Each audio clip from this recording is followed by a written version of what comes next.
Alcoholic hepatitis म्हणजे ही कावीळ वेगळी आहे। हा हिपॅटायटिस हा इन्फेक्शियस हिपॅटायटिस नाही आहे, हा आपल्याला खूप दारू प्यायल्यामुळे झालेला हिपॅटायटिस आहे।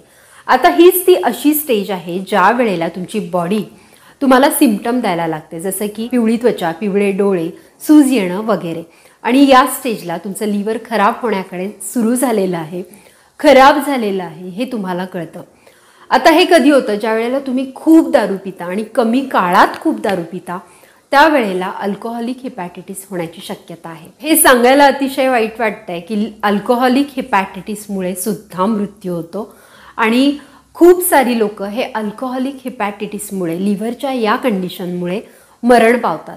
तरी सुद्धा या स्टेजला सुद्धा आपलं लिव्हर स्वतःला रिव्हर्स करू शकतं, परत हेल्दी होऊ शकतं।